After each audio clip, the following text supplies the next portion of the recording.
Well, this is out of the program. I was going to just do an announcement, but I actually want to dedicate the performance this evening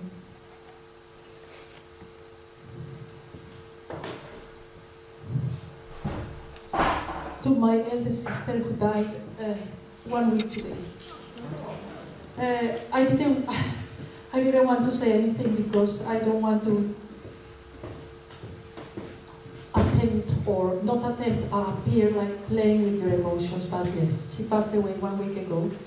And she was somebody that I would describe her as, she passed through life singing smiles and poems. She was an actually prize-winning poet. But she was also very playful and she always made the best of every bad situation. She had a very, very difficult life. And every time things go wrong in my life and have gone wrong in my life, I have always thought of her and thought of her smile and has always fortified. Sorry, I didn't expect it to happen.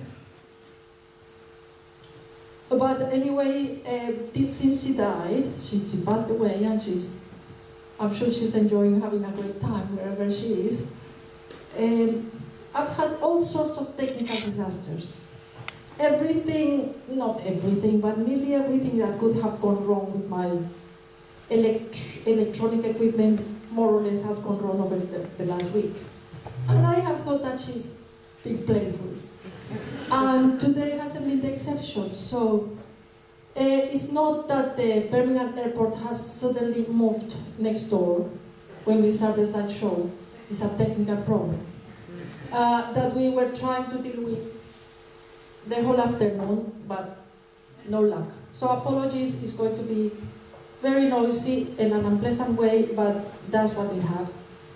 Also, I'm not sure what is going to happen in between things. I think my sister keeps being playful. So I just ask you for your patience, and now I leave you with the show.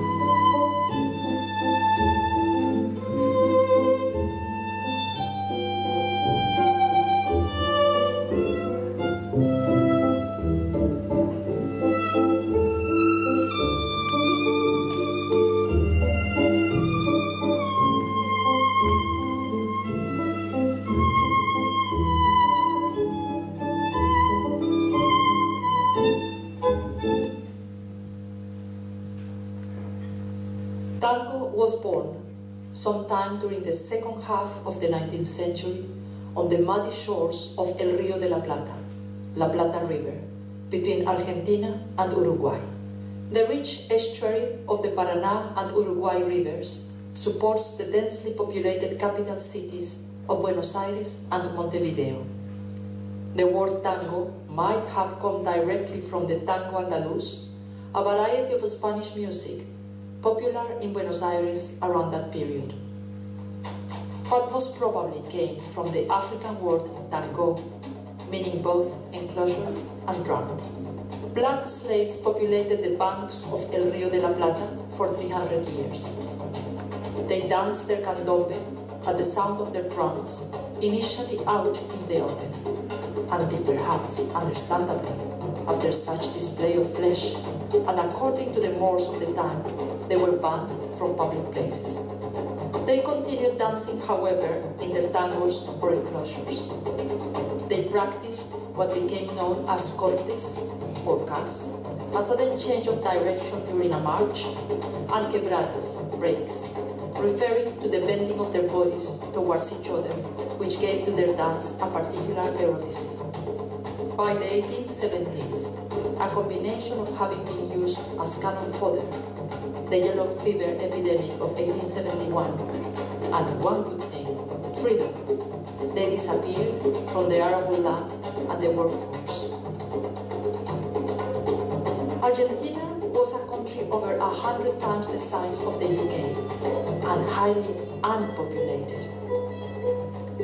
Big investors, headed by the British Empire, which had started to build the British-Argentinian Railway in 1855, and to a lesser degree, France, Germany, and rich Argentinian landowners, desperately needed extra hands to help exploit the 300,000 square miles of green so far left to the unchecked roaming of the few gauchos or cowboys that inhabited the pampas or Argentinian plains. The gauchos, displaced by railway, cattle, and cultivated land, moved to Buenos Aires suburbs, sporting the pride and freedom of their upbringing, and a knife at the ready to defend their wounded egos and to show their macho side in life, love, and dance. They became the compadres, malevos, or ruffians in the lower class neighborhoods. You might recognize this one later. The needed extra hands came by the hundreds of thousands from Europe, mostly Italy, to the promised land of gold and opportunities, in search of fortune, bringing with them European dances, such as the polka, the mazurka, and the waltz, with their traditional embrace, plus the habanera from Cuba. Male hands, accompanied by legs, loneliness, and nostalgia for the faraway mother, the abandoned girlfriend, the lost land and home. In the meantime, upper-class white porteños, called los niños bien, well-to-do supposedly good boys, were by now imitating the candombe movements of the black people and incorporating them into their dance. They went to obscure places where people danced in close embrace with not-so-good girls. Shocking. Those places received the name of milongas. The not-so-good girls themselves were called milonguitas, and there weren't many of them. Well, in reality, there weren't many women to dance with. In reality, there was a little problem. Men, and more men. By 1910, apparently 10 men for each woman. Paradise, if you ask me. So, like any good Briton, the men had to queue. And queue they did, at brothels, at milongas, and at better places. But since women were scarce, they practiced with each other while queuing, and musicians came to accompany their practice until they created the art of seducing a woman by a combination of music and dance that contained everything, from subtle flattery to male domination, protection and forbearance, and of course, plain erotic seduction. A sexy combination of cortes and quebradas, the European embrace, plus games between the legs, ensured, amongst other readily available pleasures, the chance for marriage with a well-to-do girl that would ensure a rise in social and economic status, safe bodies and hearts, and a home with all the trimmings. Believe you me, they used and have used every possible trick. Well, you might think that looked pretty harmless. Yet, the tango was for a long time considered immoral by Buenos Aires' high society and, of course, by the church. Imagine what they would have said if they had seen these.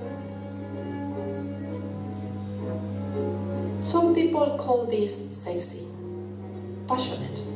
Some are shocked. Some prefer something more subtle, perhaps more intimate. But whatever you prefer, I hope you can tell the difference between real passion and fake drama, between empty gestures and acrobatics, unreal skill, musicality, and above all, depth of feeling. If you find those together, you can have a true test of passion, beauty, and that je ne sais quoi that resonates in our hearts and makes our legs and bellies tingle with excitement. But it is now the turn of the century, and it is time we meet some other important protagonists in the history of tango.